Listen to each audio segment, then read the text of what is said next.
It is not the size of a membership that gives a union its consequence. Neither is it the frequency of agreement that defines its strength. What truly gives meaning to a union such as ours is the quality of ideas that animate it. Month after month, we have disagreed. We have debated. We have tested one another's assumptions. We have agreed. Yet what has kept the National Economic Council alive and relevant as the representative of this union is our shared awareness of what is at stake if we fail.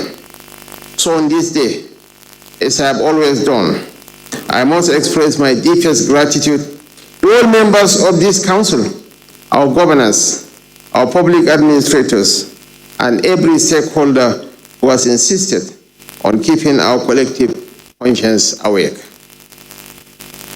The National Economic Council is not only the largest gathering of elected executives at the highest level of government in this nation, it is the forum that gives each constituent unit of this federation a voice in shaping our economic destiny. In this sense, NEC has been both the mirror that reflects our national realities and the catalyst that propels action. We are gathered here because we understand, perhaps more than anyone else, the consequences of failure, not in theory, but in the lived experience across our states and communities.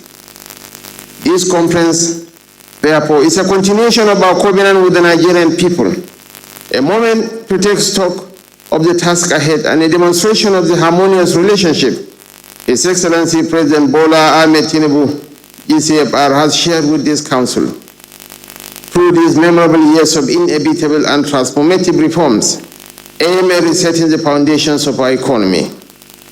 It is for me a profound honor to welcome you all to yet another moment in the making of history. The theme of this year's conference, delivering inclusive growth and sustainable national development, could not be more apt. Across developed economies, the prevailing wisdom is no longer growth for its own sake, but growth that accommodates all and endures. This philosophy underpins the global pursuit of the Sustainable Development Goals.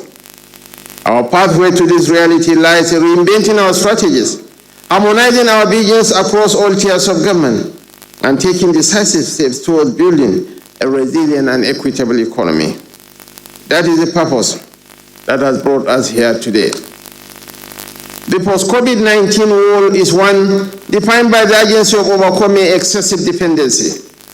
Every nation emerged from that period not only bruised by social dislocation, but also resolved to confront long-standing structural weaknesses at home. No one here will deny the sincerity with which His Excellency President Tinubu has honored his promise to insulate the Nigerian economy in a world increasingly shaped by geopolitical tensions and rising economic protectionism. The inclusive goals on our radar is not an exercise in sloganeering. We have confronted the macroeconomic obstacles before us. What remains is to ensure that progress filters down to the everyday lives of our people. This is precisely why the National Economic Council remains the most suitable vehicle for delivering the promise of inclusive growth. Our mission, Your Excellencies, distinguished ladies and gentlemen, is incomplete if a child born in Lafia does not have the same chance to thrive as one born in Lagos. If the farmer in Makurdi, the entrepreneur in Aba, and the student in Sokoto cannot all find dignity, opportunity, and hope within the Nigerian dream. Your Excellencies, distinguished ladies and gentlemen, the journey towards inclusive growth demands sustainable national development, development that balances expansion with equity, opportunity with responsibility, and prosperity with environmental stewardship.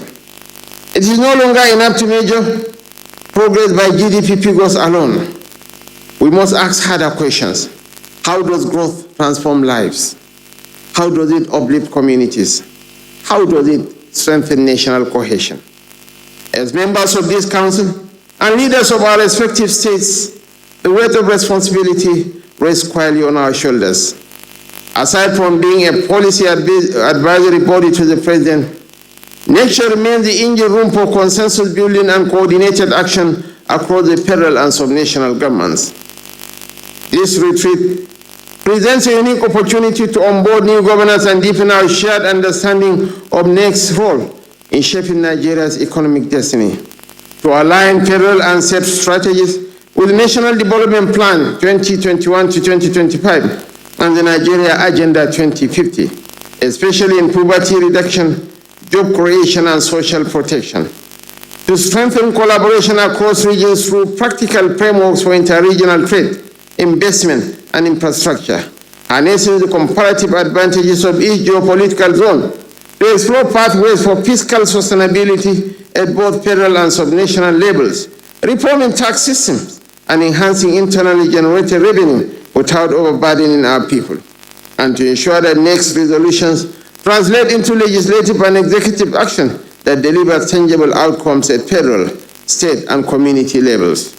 Your Excellencies, distinguished ladies and gentlemen, Nigeria's future will not be decided in Abuja alone. It will be shaped in our states, in our local communities, and through the choices we make in forums such as this. This is why today calls for a renewed commitment to collaboration, pragmatism, and shared responsibility.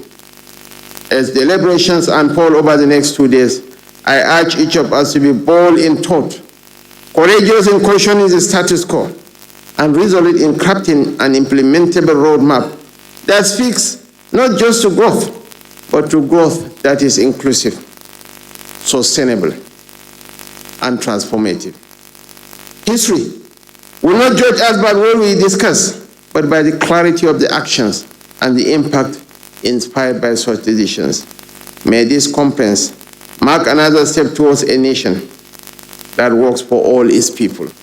Once again, I wish to tender the apologies of His Excellency, the Governor of Kwara State, for his inability to attend this function, fundamentally because of the security challenges we are facing in Kwara. A minute silence has been observed in honor of the victims, but victims of terrorism cuts across all regions and all parts of the state, from Anambra to Sokoto. So I will crave your indulgence, Your Excellencies, to once again observe a minute silence in honor of the victims from all states of the Federation, and a salute to our gallant armed forces who are on the front line, protecting the lives and properties of the citizenry. Your Excellencies, let us once again rise for a minute silence.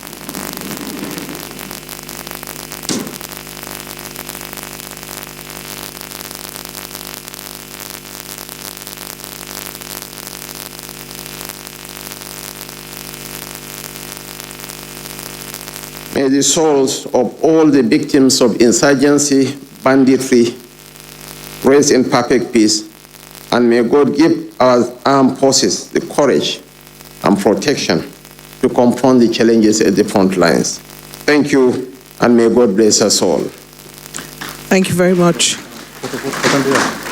His Excellency.